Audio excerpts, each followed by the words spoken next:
Claire, nice to see you all again, or meet you all again. Shall we get the man out himself? Shall we get him out? Alright, you guys, I want you to make a huge noise till he sits down on this couch. It's the one and only, it's Mr. David Tennant!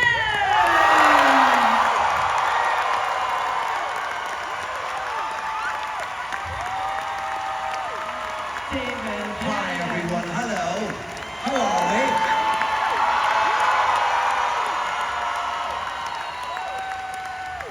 I was going to have a friend of mine come out and run the session, wasn't I? Not that you're not a friend of mine, although we well, yes. I mean, we're from the same place. Exactly. Whereabouts are you from? Glasgow. Ah, well, it's near me. Yeah, it's fairly near. It's very close.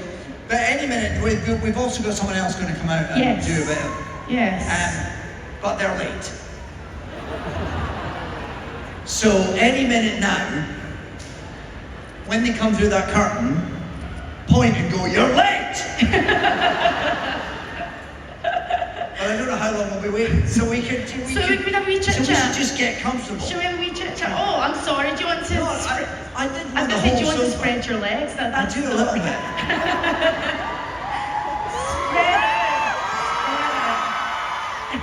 I'll take my shoes off because I'm well brought up. Hi there, David. Welcome to my couch. Oh, that's quite nice to see you, David.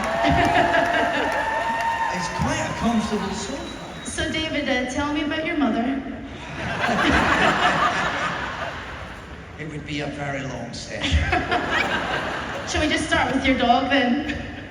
I've got 2 dogs. Oh, have you? Yeah. Oh, I think our special guest is here. Are you ready? Yes. Are you ready?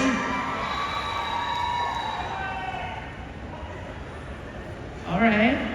Shh. Shall we go? Let a special secret guest reveal yourself. Reveal yourself.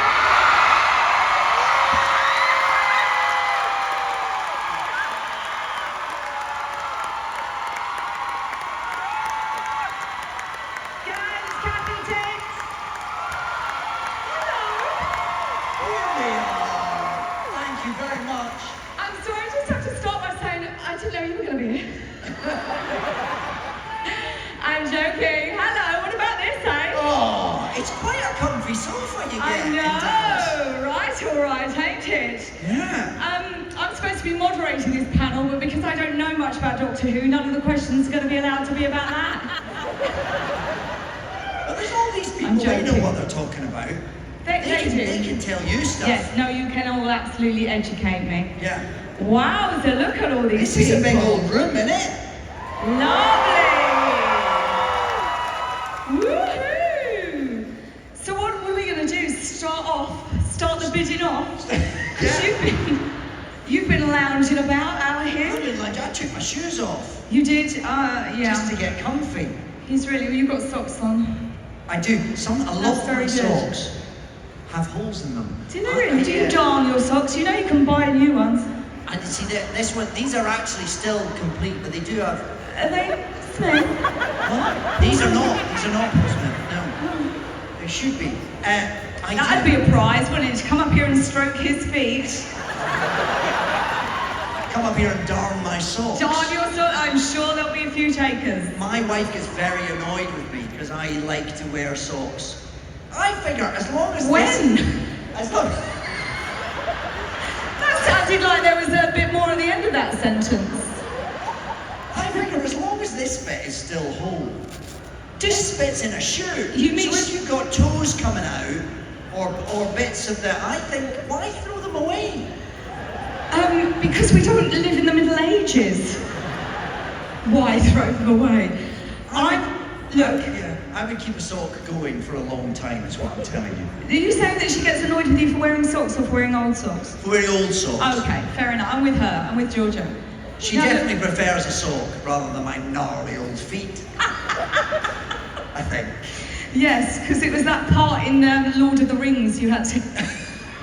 You weren't You weren't four. My feet were too gnarly to play a hobbit. I'm going to stand up. Why are you standing up? Because I just feel I don't know, I like, You're because, pacing. do you know what, I know because sitting is the new smoking, so get on your feet. No, I'm joking. No, you don't know, I know that you're jet lagged. I'm very jet. Sit down. I'm sitting down. I'll just have a little nap. Have a little nap. There you go. I wonder if I could don't fall want to asleep in make you front of nervous. this many people. I don't want to make you nervous. I'm just not as relaxed as you. It's just like, do you know what it is? This angle's very bad for a double chin. That's true. Are we? Should we start the bidding on? Start the bidding. On the questions. Look at that. There's a lot of people there. There's a lot of people. Oh no! You know what we should do first of all? Oh, I like this. Find out. It's a bit like having our own chat show. Oh yeah. It's a bit like being like Graham Norton, but I can run around. We just want to find out who's come from the furthest. Oh yeah. And it better not have been us. Who's come from the furthest? Start the bidding. Hold on. Cleveland, Ohio. That doesn't count. Is that far? Hello. Cleveland, Ohio. Any further than Cleveland, Ohio? Hold on. Toronto, Canada. Toronto, Canada. I know it's in Canada. Barcelona's. Barcelona. Barcelona's that's really winning so any far. takers off Barcelona? Australia. Australia. Is that further than Barcelona? What? Oh, what you mean because they go that way? Yes, we're not in London now, Oh love. my God! Australia, suck it, Australia! Barcelona's beat you. Someone needs to be sitting here with Google Maps fact-checking this. It's like the Eurovision all over again. I feel like we're plunging into a segment without the necessary tools. Yes, we are. We've not practiced. Well, I think we're going to have to give it to Barcelona. Barcelona! Barcelona! We might not be right. Barcelona! So that's good, ain't it? That wastes a few minutes. Yeah, got to talk about Doctor Who. When we get our own Lots chat of show, people. is that how we're going to open every episode? Every episode, when we get our own chat show, we are going to say who's come from the furthest. I mean, by episode 10, that's going to be getting old, isn't it? Well, by episode 10, we'll have seen a map. Yeah. So we know Yeah. who actually has come from the Yeah, we furthest. can put pins in a map. This is great. It's all right. James ain't it? Corden's got nothing on us. We don't even need guests. We just point at a map and go, is that further than us? Not sure, we'll say, and move on. Move on to the next segment, which will be another No map. idea. Which is the furthest miles? No idea. No idea, but I tell you what, we'll be giving away prizes. Oh, yeah. That'll bring the advertisers in. No content, just prizes. Hello over there, how are you? It's like playing Wembley. It is. I think it might be slightly bigger. Well, this is what it would be like, you know. Not only if we had our own chat show, if we had our own band. Oh. This would probably be like being rock stars. I mean, a bit similar. We don't have any A bit songs. similar, except we wouldn't have the daylight lighting. No, probably not. We'd have something a bit more explosive. So we've got a chat show without any guests or a band without any musicians. Is what we're currently looking at. I'm feeling hopeful.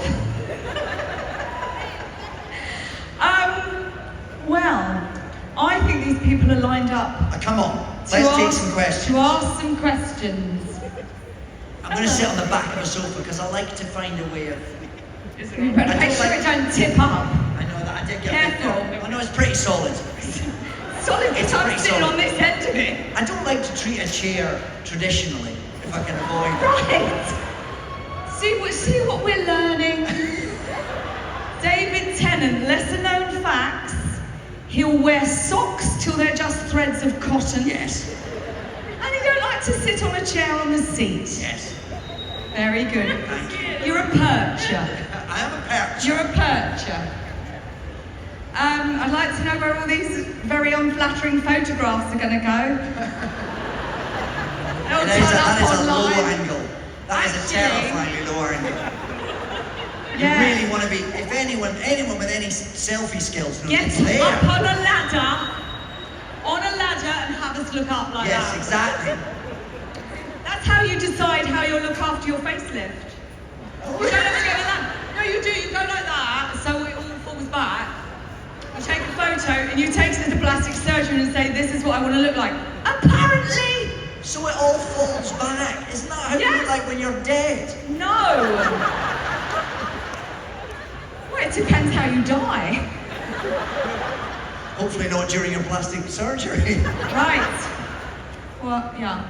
Yeah. Oh dear, we've gone a strange route. Hello. Hello. Hello, darling. What's your name? Natalie. And Natalie, what is your question? My question is, what was your favorite scene to film together? Oh. Oh, I say this one, the next one.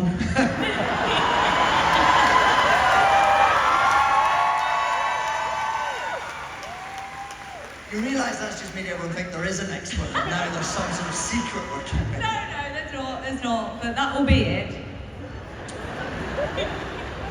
We did have some, that last little section on Doctor Who, we had some, I think the scenes with the teeth were pretty good, weren't Yes, they? I did like, I love a prop. Love a comedy, and let alone the arms. The have you got it?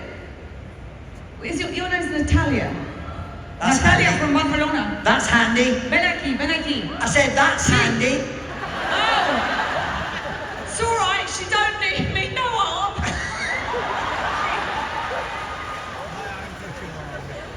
We did do a lot of puns when we were doing We this. did didn't a we? lot of puns. Oh, we did a lot of puns. Yeah. But look, Natalia from Barcelona has cosplayed me and done the arm. My arm is too long. Yeah.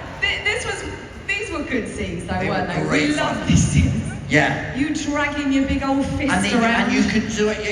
You could move them. So there were little sort of what are they called? Like pistons inside that you yanked at. Mine did, and they spent that all on yours. Oh yeah, I got the hand. Yeah, you got the hand that moved. Yeah. I got the hand that dragged. But it was actually so. Do you remember? It was so heavy. The actual one. Out of shot, there was two people holding it up, wasn't there? I'd go, my arms are too long, then two people had to hold it up into frame. Yeah. So there we go. That's behind the scenes little insights. Isn't Little it? hand Little scenes, a gems. little sign. Anyway, it's lovely to see you. This is how we should greet people at cons. Hello. That's how I hug people now. It's a solution if we have another pandemic, isn't it? Oh, it's everything. We can keep going. We just You have to extend be at an arms. arm's distance. Do you remember that? You Yeah. have to be at an arm's distance. Gracias. So I would say in answer to that question, those scenes were pretty scenes, great. they were really good, yeah. We had props, we had teeth and limbs. Yes. And also one of my favourites from that run, although I didn't realise quite how significant it was at the time, was the final scene we did with Bernard. Oh, I know. Because we thought we were going to get Bernard Cribbins, who played Wilf, who we were so thrilled, yes. We had hoped was going to be in those episodes more. And we only in the end got one scene with him, but it means an awful lot that we did. Yes. That he was there represented at all, but there was a lot of other scenes we unfortunately didn't get to film. Yeah. But I will always be very grateful that he was in that one. Wonderful. And also, Russell's so brilliant that we kind of finished his story, we completed it as the family, that Wilf was off shooting moles. Yeah. And so he was there. Yeah, I mean, he absolutely. was there. Yeah. Next wizard, I'm going to say. Yes. Are you a wizard? No. No. I'm just a child who got lost on Halloween. You're a child who got lost on Halloween. Oh, I love that. That's good. Wow. That's good. Name's Starian. My question is for really both of you. What is your favorite monster in the entirety of the Doctor Who series? Well, you better take this one. Oh. No, I actually know mine. Do you? I do. And you know why? because I pay attention, David. Do you? Since when? I pay attention. When did this start? It was about 10 years ago. No, it astonishes even me that I know this. Yeah. It's the Vashtanarada. Oh, yeah. Because I remember there was a line in it that I just thought encapsulated everything about something that could scare you and keep you up at night, but being so brilliantly minimalist at the same time, and that is, it's not every shadow, it's any shadow. Oh, yes, that is good. Do you see? That is good. Yes. Brilliant, because you can never rest. And I think that's brilliant, the Vashtanarada. Yeah, very good. Mine always were the Zygons, which is one from that's old school. Oh, we're talking when I don't remember. When I was a kid, the Zygons, I loved them because they were very particular designs of big cone-headed things with suckers all the way down them. And I always hoped they'd return. Yeah. And they didn't. And then when I came back for the 50th anniversary special, they did. They were in. Obviously, you know this. They were in Day of the Doctor, that one that I did with Matt and Joan Hart. Thank you. And then when you see them up close, you think, oh, they're a bit silly, really, aren't they? Oh, really? What, those suckers on the head? They're big orange cone with suckers on the head, but I still have quite a fond spot for them. They can turn into anybody as well. Oh, that's nice. Yeah. So they turned into Queen Elizabeth. Shape shifters. Look at if you will. Oh, yeah. All the terminology these days. Which is yours favourite? Yes. My favorite? The potato heads. If you know what The Sontarans. Yes. Oh, what's it? The potato heads. Yeah. Potato heads. Interesting little fact. The Sontarans, I didn't know until we were a good about a week and a half into filming. Do you remember? I remember. Oh, I remember this. I didn't know that there were people in them. I didn't know, and then they literally went one day, okay, that's lunch, and they opened and someone popped up and I nearly died. I didn't know. It's the level of budget they would have had to have for animatronics to have 10 little creatures walking about and doing scenes with people. Yeah, but what were they like, the Flintstones? With their cars? Were they going like this in their little things? What were they doing? Because I thought they were running on electricity, but I don't know that they were just shorter gentlemen. Yeah, but they were moving like in cars, weren't they? No? No! Oh, do you know what? I maybe thought they were on wheels then. That's what I thought. No, they were just people in suits. It was very straightforward. See, in my head, I'm very method, David. Oh, is that what it is? In my head, the Sontarans sort of like moved not human-like. Hovered. Right. Yeah. So it was a shock to me when there were people in there. I remember. And a great insult to the people in there, in fact. And I apologise. Hello? Hi. Are you the doctor?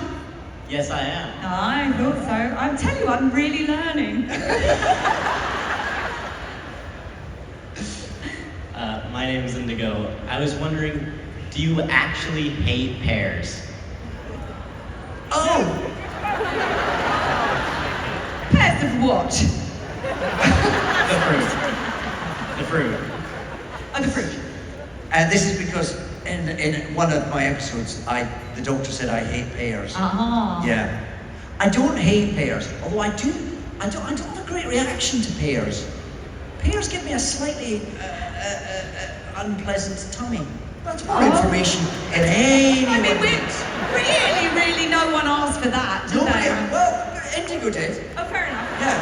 Oh, to be fair, he didn't know that we were going to He get... didn't know it was going to go there, but We he didn't asked know the we were question. going to go into your He had bag. to accept all the possible answers when he asked the question. He didn't put limits on the answers I was allowed to give. No, but to be fair, you can put them on yourself. I could. But I just feel like I want to share. Is it that there's sort of, this is the thing I find about pears.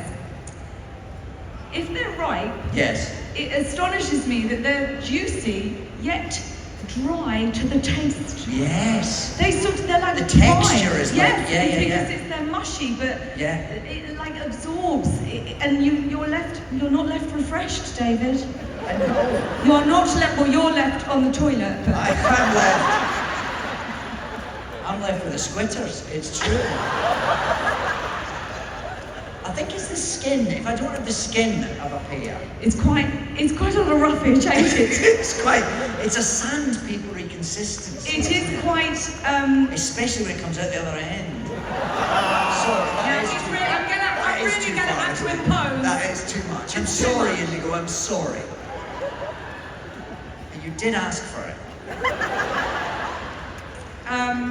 Well, I hope that disgusting description answered your question. A tinned pear However, gives me no trouble no at all. trouble. No trouble at because all. it's had everything taken out, ain't it? All the goodness has been taken out, and you're just left with a sort of slight. And a tinned pear is very juicy. It loses its dryness. Well, it's often in syrup. Syrup. Too much. It's too much. I agree. Syrup, terrible. Don't need syrup. Do you know what they say now? There's a thing called simple syrup. What does that mean? Have you ever seen it? Like in Starbucks and places, you can just pour in simple syrup, which you think, is it syrup that don't know much? It's a syrup going on, sorry, I thought it was honey. Why yeah, is it simple? It's why is syrup so complicated? well, you wouldn't have thought so. Or is it just not intelligent? Yeah, simple syrup. I think it's pure, I don't know, syrup. Which really is just water and sugar. We're going to have our own cooking show as well. I know. We will be beating the offers off with sticks. The cooking show will come with no skill. That's what's No lacking. skill and no pears. Yeah. And no genuine understanding of any of the ingredients. We're assuming simple syrup is just syrup that's a bit thick. Yes. We don't know. Well, until we hear otherwise, I think we should go with that. Yeah. Hello. Hello, my name is Seong or Ellie, and I love you guys so much. David, I'm the person who made you a necktie. Like, I sewed it and painted it. Yes, and then, thank you. And then, like, made the Good Omens non-binary pins. Lovely. Took me, like, 45 hours. Worth everyone. That was Yeah, a slightly worth- passive-aggressive laugh there. 45 hours. No. It was worth every hour, I promise. And I was wondering, you guys play very diverse characters, and I was, you're very good at embodying the what exactly like the authors and scriptwriters wanted. But how do you still like put your like sass and like flair into each character? Oh, sass and Sass and flair. Thank you. That was my nickname in high school. I mean, I would say for specifically and especially for Doctor Who, I would say all the sass and flair comes in the writing. Yes. You know, so we can leave our own sass and flair at home because it's absolutely on the page, because the writers, and obviously Russell, is so fantastic at just bouncing stuff off the page and hitting you. You just absorb it, don't you? Attention everyone. The show will be closing in a half hour at 5 p.m. Attention everyone. The show will be closing in a half hour at 5 p.m. We've been invaded. That was quite creepy, wasn't it? It's not very welcoming, is it? Half an hour, you're out. Yeah. But also a slightly sci-fi kind of voice, too. Yeah. And did they just cut through the speakers? Is that just what happened? I Did don't we get know. overruled by the voice of God? We're assuming. Let's hope. Was that God? It's not how I'd imagined God. No. I'd always imagined more Morgan Well, Freeman. I always knew he was a woman. Well, That's now decided. Sass and Flair, that's Sass where and we are. Flair. Yes, that's a new show as well. That's another Yes. show. I hope someone's keeping notes. Yeah, I suppose it's just. I suppose any script you get, you kind of. It gets processed through the prism of who you are as a person and I suppose as a performer. So, if you're a sassy and flary type of performer, then I guess a bit of sass and flair is going to come out. Yeah, you're not leaving that at the door, are you? No, but it is all to do with the writing, certainly. And as Catherine says, on something like Doctor Who, it's written with fizzing with energy because that's the way that Russell and the people that the Stephen Moffats and the other people that wrote for and around Russell. That's how they created those characters. So it invited you to I suppose bring one's own sass and flair. I don't know that I suppose each job's slightly different, but the similarity about each character that you play is you, and that's the bit that you can never quite get rid of, and that you would never quite want to get rid of, because that's why you are, I suppose, the actor that you are, I guess. And you're 5 different actors are going to have very different versions of what sass and flair might be. Yes. I mean, my sass is not your sass. No, my flair is very different. Very different from my flair. But I'm very flattered that you think we've got sass and flair. Yes. Yeah, And even Unity. in Kilgrave, you're like very like extravagant. I feel More like. sass than flair, or a bit more flary? Trying to be flary, but sassy. Reaching for flair, Oh, Yeah. he's a flair settling for tribal. sass. Yeah, he was. I mean, like he was trying to look cool, I guess. But I still loved him, but He's not he was very more lovable. sassy. Well, as a character, not. Yes. I mean, he's complicated, let's just say. Now, as much as I'd like to carry on with this lecture, Yeah. we're going to ask someone else a question. Okay, very good. Thank you so much. Thank you so much. Hello, darling. Hi. Hello, my name is Melvina. I came from Florida in the middle of nowhere, and I've always wanted to be an actor, and I'm working really hard for it. And I really wanted to know.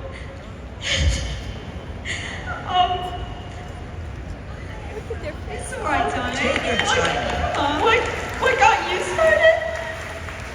What got us started? Well, To make the decision to be an actor? I mean, gosh, it's so many things, isn't it? I suppose it's a lot. it was definitely watching TV. Yes, watching TV. And also for me, I think it was a large part of it when I was at school, that surprisingly, I was bullied.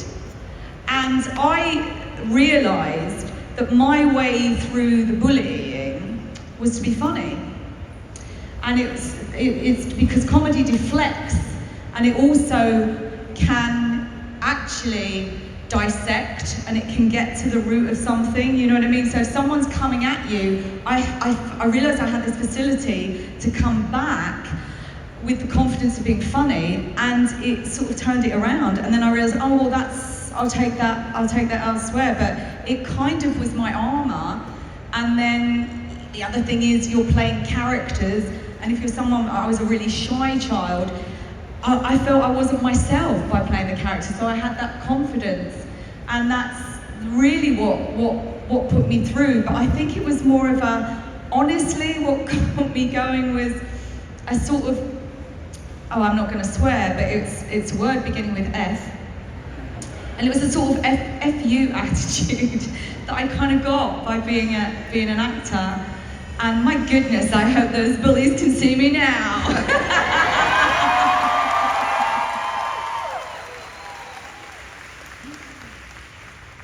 Yeah, I don't really know why I decided I could or would or should. I just sort of, it's definitely there's something akin to what Catherine's saying, that sense of not feeling like any of those people that I was watching telling stories, the characters that I was watching in shows, the things that I aspired to be, and thinking I'm not those people at all, but I could pretend to be those people. And maybe I've got a facility for that. Maybe I can sort it. I guess it was about projecting a confidence in the same way, sort of imagining oneself into the being of someone else that allowed me to feel like I could do things that I personally couldn't do, probably. But I also just thought I quite fancy that, and you're saying you came from the middle of nowhere. I didn't come from the middle of nowhere. I came from a town in Scotland, but there weren't any. I didn't know any actors.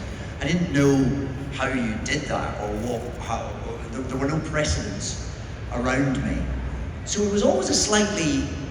I don't really know why I thought I could, other than I suppose the sort of blitheness of being young and idealistic. I just thought, well, I'll do that. That looks fun. And then the idea sort of developed as I grew up, I suppose. But good luck to you, and why not? Because yeah, of course you can do it. Good luck. And also, as an ironic little footnote, one of the reasons that steered me into acting was I couldn't type, and then I became the fastest typist in Chiswick. I can't type, and it was like, oh God, every job needed a typist. Anyway, so yeah, good luck, darling, good luck. Thank you so much. Hello. Hi, my name's Adelaide. So I have a question for David.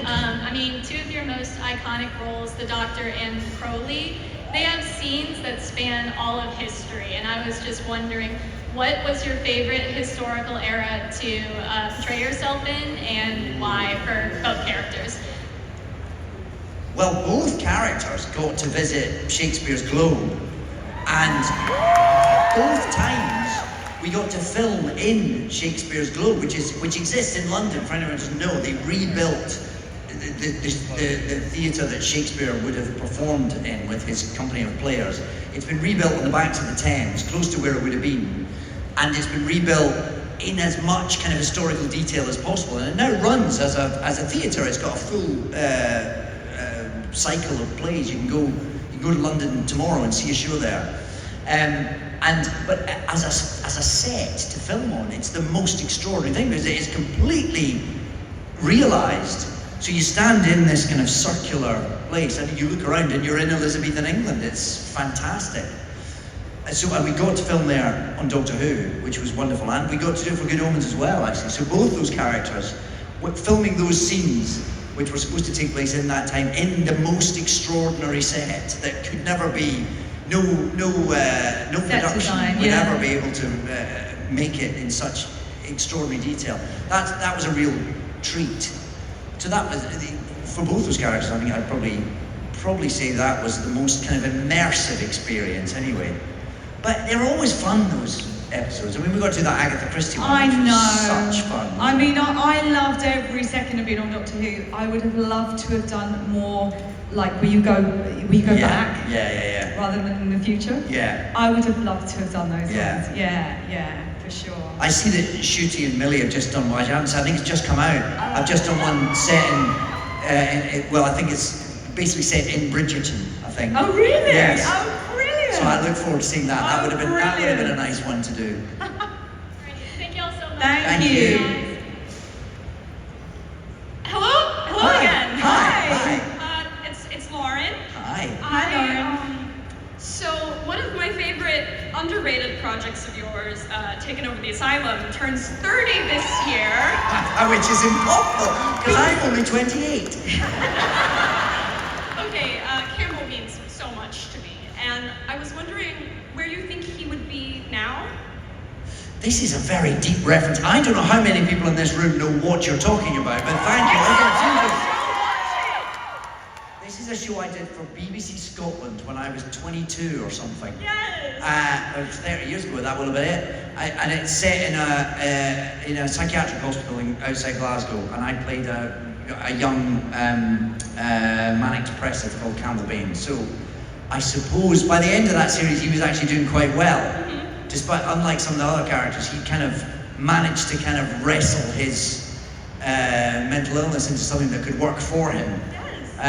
So I would hope that he's still managing that, and maybe still working on the radio, and maybe he's become maybe he's Howard Stern by now. Yeah. Even better. Yeah. Oh, and in case you don't remember, I was the person who did the YouTube short on the Zoe Ball show for the BAFTAs. And also, if you've seen a 2-hour video essay about David Tennant, that was me. Wow. Thank you for your commitment. Thank you. Thank you for being so awesome. Bye. You're very welcome. So my question is, often as an actor, you end up like working with people like quite closely, and then often you won't like see them again, like either for like a really long time or like maybe ever. And I've been out of drama school for like 1 year, and I'm like kind of figuring things out. I'm like sort of like, I don't know, how does one deal with that emotionally? Because I feel like most people, they have like in normal jobs, they have like their co-workers that are the same group of people, or like I don't know. Like that's my question. Well, I guess you do what you do. Yeah, you do a lot of. Yes, unlike working in an office where you work with the same people for 10 years and people come and go. As an actor, you'll work very intensely with a group of people for, I don't know, 4 weeks, sometimes 4 months, maybe a year, and then you move on, and often you never see them again. Sometimes they become very good friends, sometimes you can't get rid of them.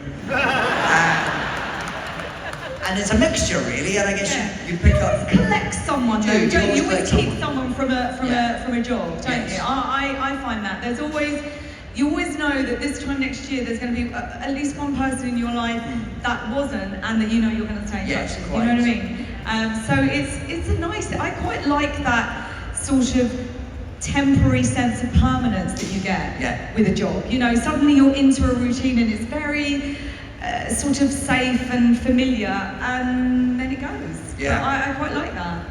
You do get a sort of emotional shorthand of things. So you can bump into someone that you did some very intense piece of acting with 10 years ago. Yeah. You haven't seen them since. Yeah. You barely thought of them again, and then suddenly they'll show up, and you'll be You kind of can pick instantly right up, rebonded. can't you? Yeah.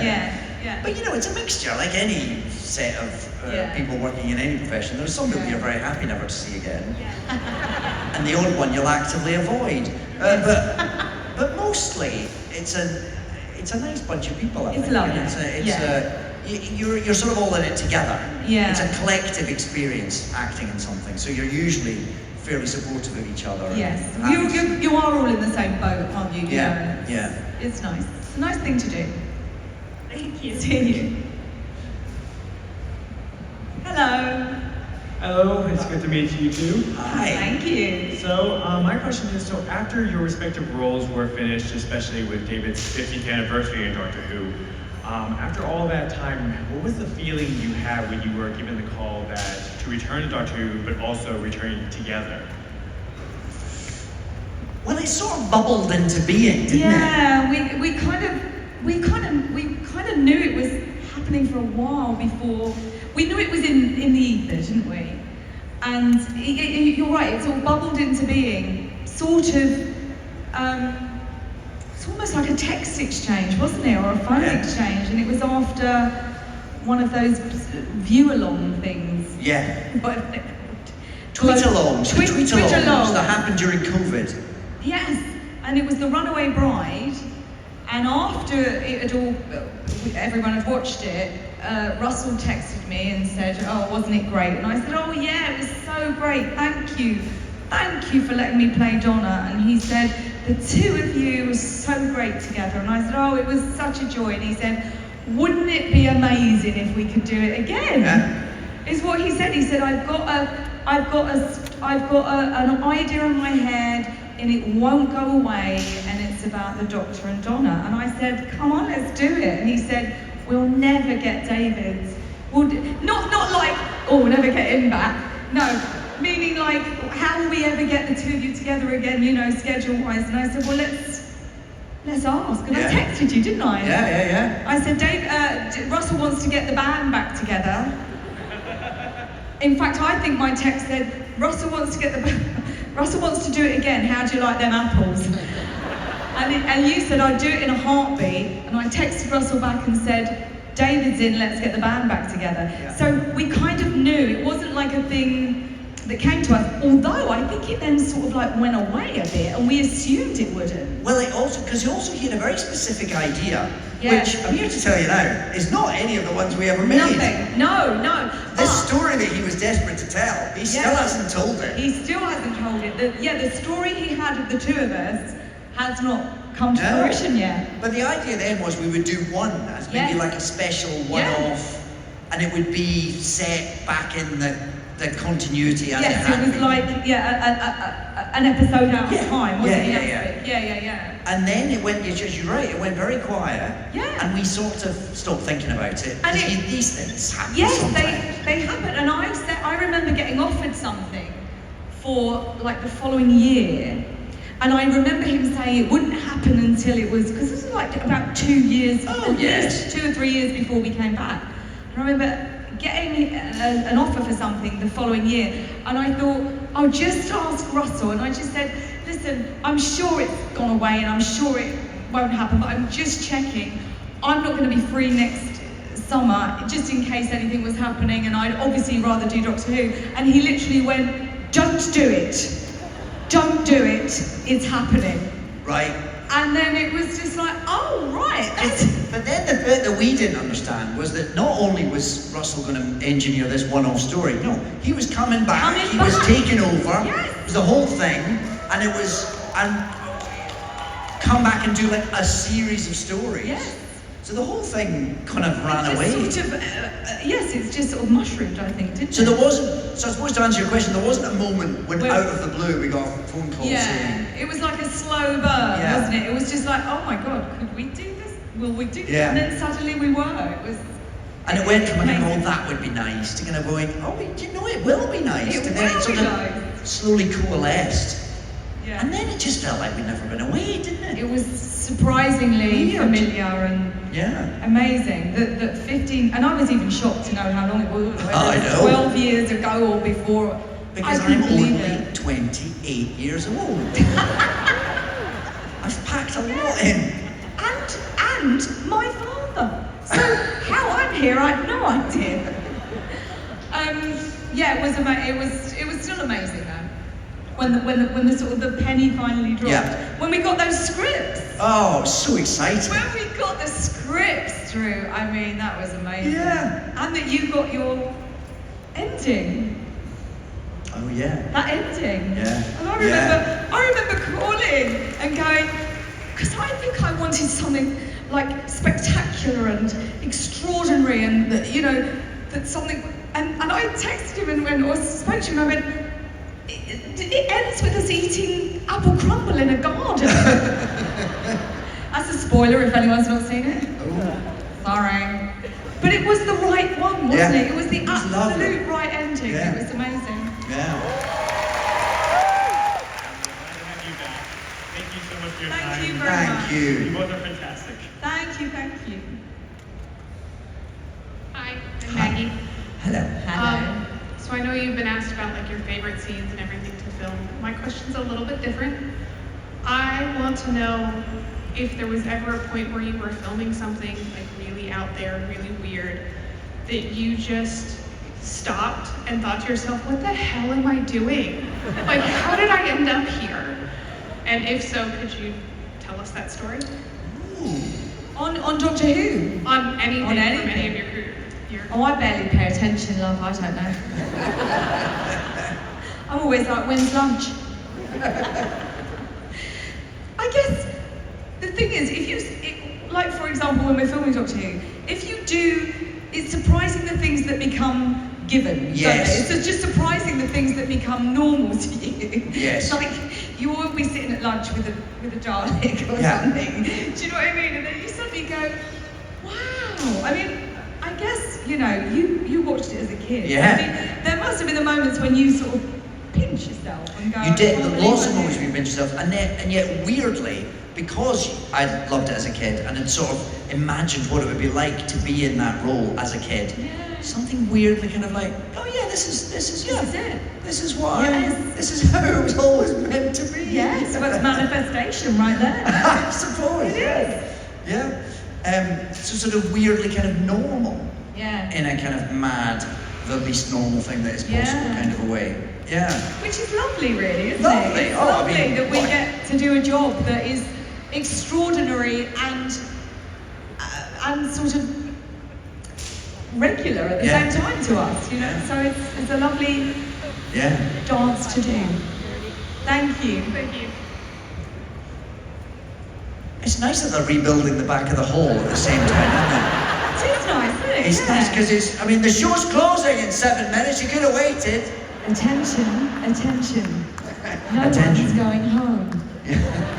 We could lock the doors and do karaoke. We could. This is what they really want. Hello. Hi, I'm Lexi. I was just wondering, this is mainly a question for you, David. You can answer if you want, Catherine, but mainly I want to hear your answer. So, Okay. I want to know how you feel and how does it make you feel when you see how obsessed we the fans are about you in particular. Like, I've seen I cried. Like, we've just been crying after seeing you and freaking out. How do you feel after that? How does it shake you to your core? What? Coming to events like this is never-endingly lovely because, and again, this does go back to me watching Doctor Who as a kid and being mildly obsessed. I get it. I absolutely get it. So I know why it's exciting to be. You cried? Listen, I queued up to meet Tom Baker when I was 10. I remember feeling impossibly giddy about the whole thing. So it was, I've been there. I get it, and it's so lovely. And these are such lovely environments. These feel like inclusive, safe, wonderful places to be, and what a wonderful enthusiasm to have. You know, what a great thing to be. What a great thing to love. What an exciting, creative. You know, to be into these kind of shows and these kind of genres, it's mind expanding and cool and funky, and I think it's nothing but positive. So it's lovely to be here on either side, I think. And I'm also very aware that we carry a show with us that means a lot to people, and we become the sort of The custodians. yes, Yeah. and the representations yes, of that's that. right. The standard bearers of that sort of era. Yeah, which is lovely and humbling and a And great, you pass great it on. privilege. Yes, exactly. As people pass it, Yeah. to us. So. It's lovely to be responsible for something that means that much to people. It's a privilege. And also, if I could just say, genuinely, you couldn't meet nicer people than Anticon. You just couldn't. Y'all are fantastic. Genuinely, as you say, it just exudes from people. It is a kind place, and that's really important. Yeah. You're kind to each other, Yes. and that's wonderful. Thanks I mean, so I don't much. like it, but there you go. Well, are we in a last question situation? Oh, we are. We're in a We last are. question Stand up. situation. Attention. Oh, I hope it's a good one. No Last question. pressure. So again, my name is Cece. Hello. Hello, darling. So my question is, so the doctor basically went through a lot of trauma, dealing with a lot of mental health technically, and you were part of, going through the big trauma, losing your best friend, losing love of your life, all of that. And then you were brought back and you got to experience facing that trauma head on with Neil, and then also going through that closure process. And so I was wondering, what was that like being brought back to be part of that process, basically? Well, like Catherine said, it was lovely, unexpected, and kind of perfect. That the way that Russell took that character, and that's why he wanted to do it, wasn't it? Yes. He wanted to sort of finish that character story to allow him to although it's the same character, it's the same Yeah. person, but it kind of finishes one story and starts another. And I Yeah. think it's all the things you described. And what Russell does brilliantly in his writing, he's writing about the 15th moon of Sargon, and it's all sort of about people that flow through walls, and it's all mad, mind-expanding, lunatic stuff. But it's always very human and emotional and tied to the reality of, I know the Doctor's an alien, but it's tied to the reality of what the human experience is. So I think it made perfect, lovely, unexpected sense. And it made the sense of this alien, I mean, bite me alien boy, but this alien ended, well, this part of the story with a very human experience, didn't you? And even by saying, I've got my best friend, my mother-in-law, do you know what I mean? It sort of crystallized down into, as you say, a very human, basic, emotional need that he knew the Doctor needed, and that Donna was the one to bring it to him. So it was, honestly, I'm sure, our privilege to do it, wasn't it? Thank you so much. Thank you. Thank you so much. Thank you so